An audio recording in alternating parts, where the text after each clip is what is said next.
Il était une fois, dans le village reculé de Biyem, un vieil homme du nom d'Azingwo Mikongwo.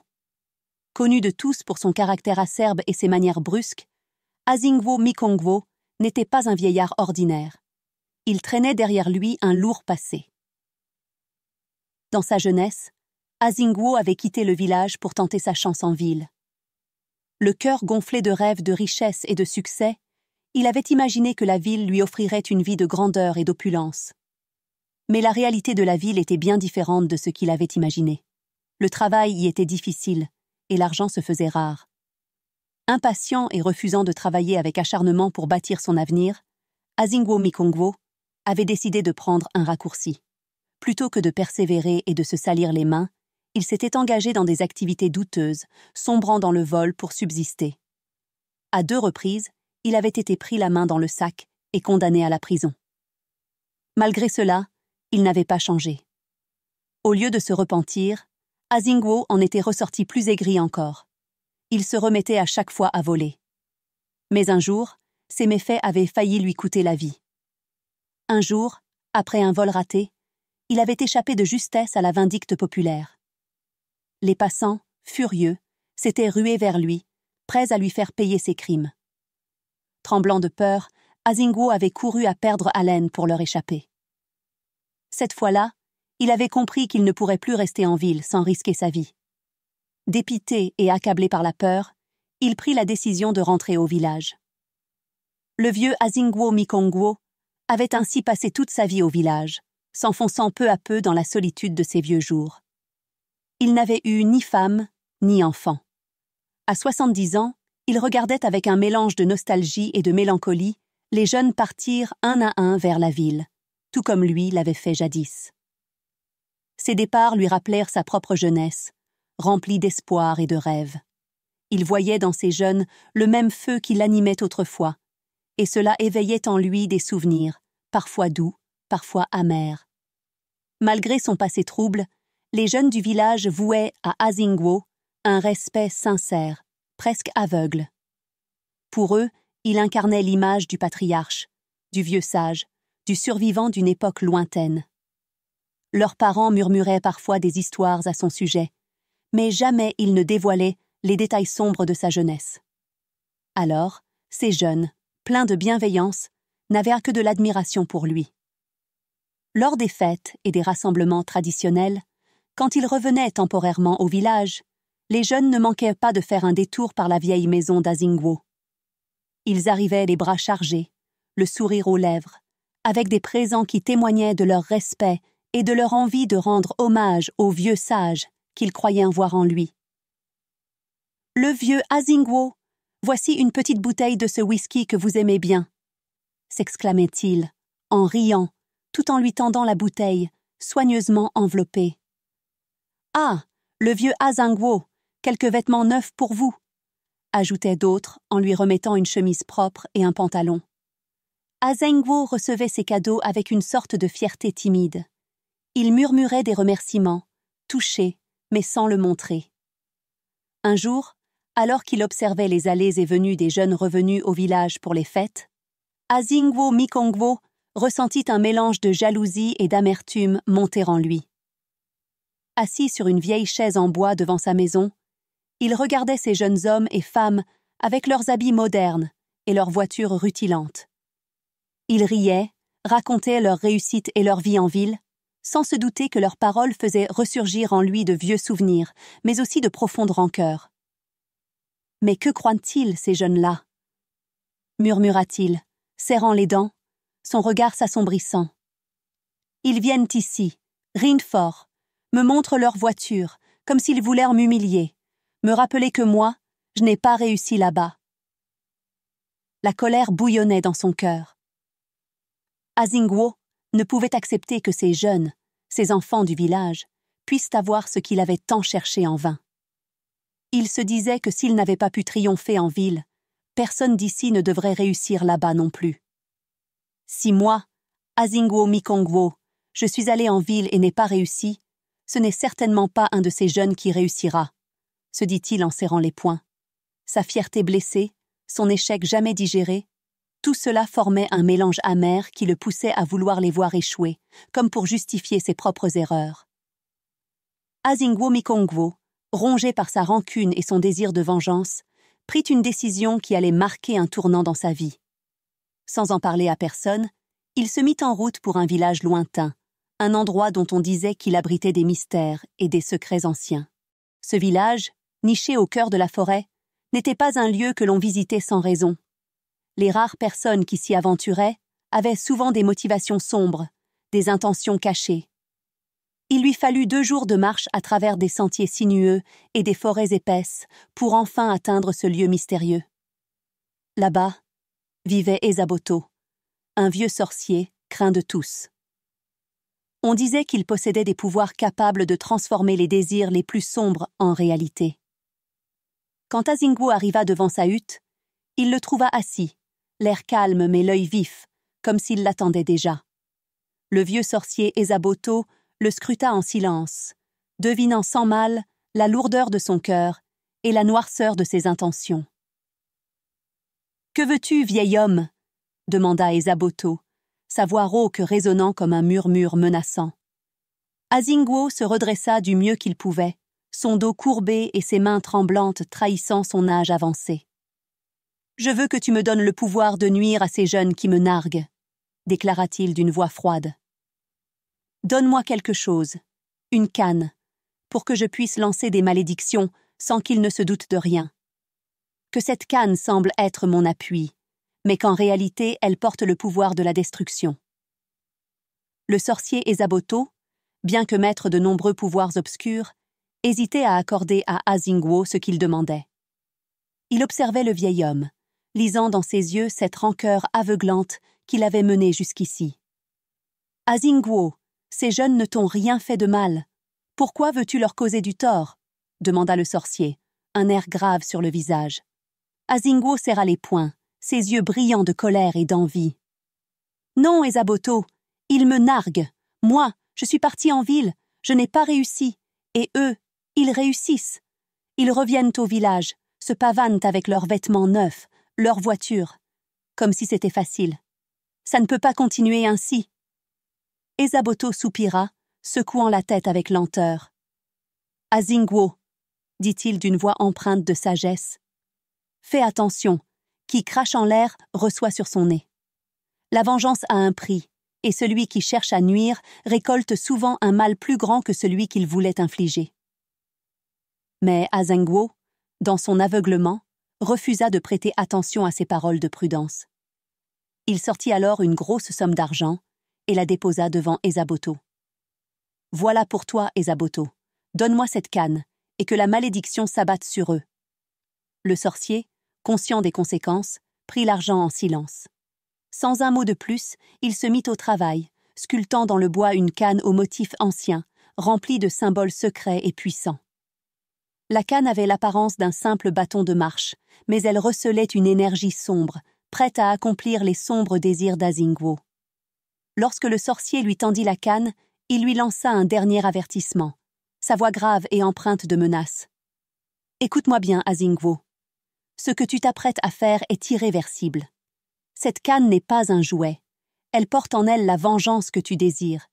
Mais elle exige aussi un prix. Le mal ne se paye que par le mal. Garde bien cela en tête. » Mais Azingwo, porté par sa soif de vengeance, ne voulut rien entendre.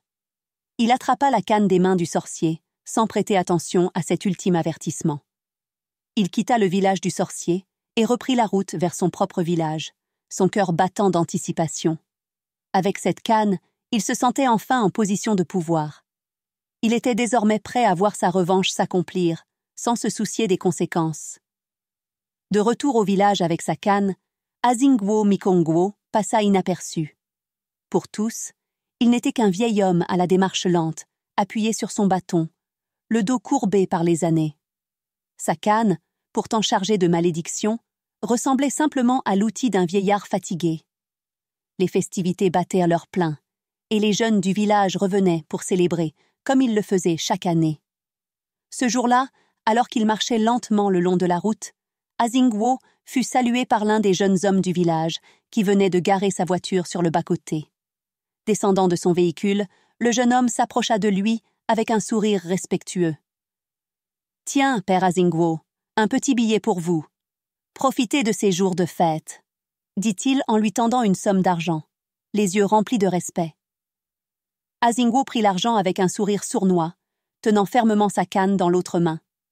Il la frappa 2 fois discrètement au sol en murmurant intérieurement sa malédiction. « Oh, merci, mon garçon, que Dieu vous bénisse », dit-il d'une voix douce, masquant sa rancœur derrière des paroles bienveillantes. Puis, il poursuivit son chemin. Plus loin, il croisa Ada, une jeune femme qui était devenue une fierté pour le village. En ville, elle avait réussi à ouvrir un salon de coiffure renommé, et chaque fois qu'elle revenait, elle faisait preuve de générosité envers les anciens. En le voyant, elle s'approcha avec un large sourire et posa un sac de riz à ses pieds. « Oh, père Asingwo, voici un sac de riz pour vous, » dit-elle, fière de pouvoir aider les anciens du village. Asingwo prit le sac en lui adressant un léger sourire, mais son esprit était empli de rancœur. Tandis qu'Ada se détournait, il frappa discrètement sa canne au sol une nouvelle fois, murmurant en silence une malédiction contre elle, contre sa réussite, contre son bonheur. Tout au long de sa route, Asingwo reçut de nombreux présents, et chaque fois, il répéta son rituel. À chaque billet, chaque sac de riz, chaque sourire bienveillant, il lançait secrètement une malédiction. Personne ne soupçonnait que ce vieil homme, pourtant si replié sur lui-même, nourrissait un tel poison dans son cœur. Pour tous, il n'était qu'un ancien respecté, un homme à qui l'on devait honneur et aide. Les fêtes terminées, un étrange malaise s'était abattu sur les jeunes de Biyem. Ceux qui, les années précédentes, repartaient en ville avec enthousiasme, se sentaient cette fois-ci envahis par un inexplicable poids au cœur. Bien qu'ils aient des magasins, des entreprises et des postes prometteurs en ville, l'envie de reprendre leur vie urbaine semblait s'être éteinte. Pour certains, ce sentiment était si oppressant qu'ils choisissaient de retarder leur départ, cherchant des prétextes pour rester encore un peu au village. Ceux qui parvenaient à se convaincre de rentrer en ville découvraient, une fois sur place, que quelque chose avait changé. La ville, autrefois symbole de leur réussite et de leur ambition, leur paraissait soudainement hostile et vide de sens. Peu à peu, des événements étranges se produisirent. Les affaires qui jusque-là prospéraient commencèrent à décliner sans raison apparente. Les clients se faisaient rares, les opportunités semblaient s'éloigner, et les obstacles s'accumulaient de manière inattendue. Ada, la jeune femme autrefois pleine de fierté avec son salon de coiffure florissant, fut parmi les premières à en faire les frais. Son salon, qui attirait autrefois une clientèle fidèle, perdit peu à peu son éclat. Les clients se mirent à déserter sans explication, et Ada, malgré tous ses efforts, ne parvenait plus à remonter la pente. En quelques mois, elle dut se résoudre à fermer boutique et à revenir au village, son rêve brisé, le cœur lourd de regrets. Les autres jeunes de Biyem ne tardèrent pas à suivre le même chemin. Un à un, ils retournèrent au village, abattus, vidés de leurs ambitions et de leur énergie, comme si une force invisible les avait arrachés à leurs rêves. Biyem, autrefois fier de ces jeunes qui revenaient au village avec des histoires de succès, les voyait désormais rentrer la tête basse, sans autre choix que d'accepter la pauvreté de leur terre natale. Les anciens, préoccupés par cette situation étrange et déconcertante, se réunirent un soir autour du grand feu de la place centrale. Chacun d'eux avait un fils ou une fille qui autrefois semblait promis à un bel avenir en ville. Pourtant, aujourd'hui, tous ces enfants étaient de retour. Un des anciens prit la parole. « N'avez-vous pas remarqué, frère, que tous nos enfants qui semblaient réussir en ville sont maintenant parmi nous, dans l'oisiveté totale, comme si quelque chose les avait tirés de leurs rêves et les avait ramenés ici, sans autre choix. » Un murmure d'acquiescement parcourut le groupe. Un autre vieil homme, les épaules affaissées, ajouta avec tristesse. « Mon fils, lui qui avait ouvert un garage prospère en ville, il a tout perdu, il a fait faillite sans raison apparente. Tout s'est effondré en un clin d'œil. » Une autre voix, celle d'une femme âgée au visage ridé par les années, intervint. Ma fille Ada, qui était si fière de son salon de coiffure, elle aussi a fait faillite. Rien n'a fonctionné comme avant, et elle a dû revenir au village, le cœur brisé. Un troisième ancien prit la parole, secouant la tête. Mon fils possédait un supermarché, et du jour au lendemain, tout a brûlé. Une perte complète. Il n'a plus rien, et il est de retour parmi nous, réduit à l'inaction. Le silence tomba sur le groupe, chacun absorbé par ses pensées. Un jour fatidique, Ada, autrefois propriétaire d'un salon de coiffure prospère en ville, se retrouvait assise sur la véranda de sa petite maison au village, perdue dans ses pensées. Elle laissait échapper un soupir, sa joue appuyée contre sa main, réfléchissant à cette nouvelle vie qu'elle menait malgré elle. « Me voilà, résignée à vivre au village », se disait-elle avec amertume. « J'avais un salon qui marchait bien, mais bon, au moins, ici je peux profiter de la nourriture bio et de l'air pur. » Décidée à tirer le meilleur de sa situation, elle se leva, prit sa hotte et se dirigea vers les champs pour ramasser du bois. Le ciel, encore clair, ne laissait rien présager de particulier. Ada avançait tranquillement entre les arbres, ramassant les branches sèches qu'elle trouvait sur son passage. En fouillant le sol du regard, elle tomba soudain sur un morceau de bois étrange, abandonné au milieu des feuilles mortes. Elle se pencha pour l'examiner. Le bois semblait sec, parfait pour le feu, mais ce qui attira son attention étaient les inscriptions bizarres gravées dessus. Intriguée, elle le prit en main, le retournant sous tous les angles. « Tiens, c'est quoi ce bois avec des inscriptions bizarres ?» murmura-t-elle pour elle-même. « Il est bien sec, ça devrait brûler parfaitement. » Sans plus s'interroger, elle ajouta ce morceau de bois à son fagot et continua sa récolte. Mais alors qu'elle s'affairait, le ciel s'obscurcit soudainement, et un vent violent commença à souffler, soulevant la poussière et faisant danser les feuilles. Pressée, elle ajusta sa hotte sur son dos, attacha son fagot de bois, et se mit à courir vers le village pour éviter d'être trempée. Sur le chemin du retour, alors qu'elle se hâtait pour échapper aux premières gouttes, elle aperçut le vieux Azingwo Mikongwo, lui aussi, avançant rapidement pour fuir la pluie. Mais quelque chose attira son attention. Azingwo, habituellement voûté, se tenait droit et semblait marcher sans difficulté. La canne sur laquelle il s'appuyait toujours était absente, ce qui lui parut étrange. Mais la pluie commençant à tomber en trombe, elle n'eut pas le temps de réfléchir davantage. De retour chez elle, Ada se mit à préparer son repas du soir. Elle rassembla les branches sèches qu'elle avait ramassées et alluma son feu. Quand le moment fut venu, elle introduisit le morceau de bois étrange qu'elle avait trouvé plus tôt dans la forêt, pensant qu'il brûlerait parfaitement. Mais à peine le bois avait-il commencé à se consumer, qu'une lumière éblouissante jaillit du feu, illuminant toute la pièce d'une lueur surnaturelle. Soudain, un cri déchirant retentit, perçant le calme du village. Effrayée, Ada sursauta et se tourna vers la source du cri, qui semblait provenir de la maison du vieux Azingwo Mikongwo. Bientôt, les villageois, attirés par ce hurlement étrange, accoururent pour voir ce qui se passait. Ils découvrirent Azingwo dans un état de panique totale, se tordant de douleur sur le sol de sa maison.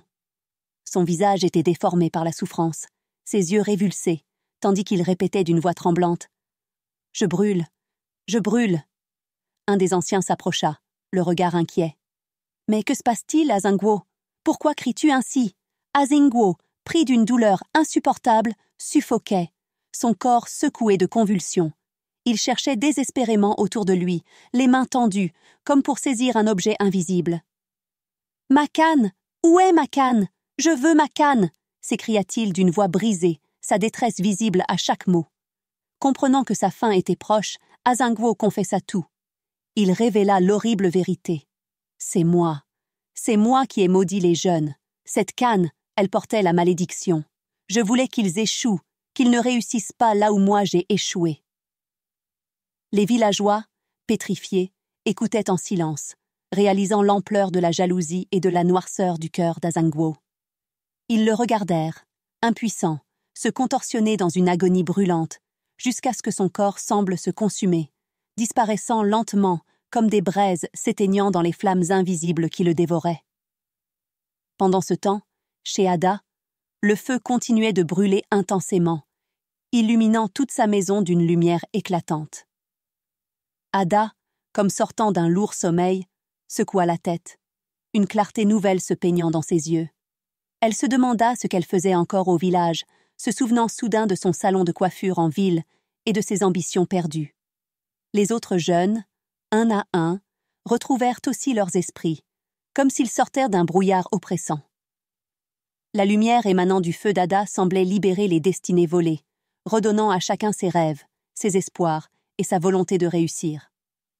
Ils comprirent alors que cette étrange lueur avait brisé le lien qui les enchaînait au village. Les villageois, debout devant la maison du vieux Azingwo, comprirent que son envie et sa rancœur avaient maudit toute une génération. Mais maintenant, les ténèbres qu'il avait semées s'étaient dissipées avec lui, laissant le village baigné dans une paix retrouvée. Les jeunes, libres de la malédiction, firent leurs adieux au village, prêts à reprendre leur chemin vers la ville, leur avenir à nouveau ouvert devant eux, tandis qu'Ada, avec détermination, préparait son retour et la renaissance de son salon. La leçon de cette histoire est celle du danger de la jalousie et de la rancœur.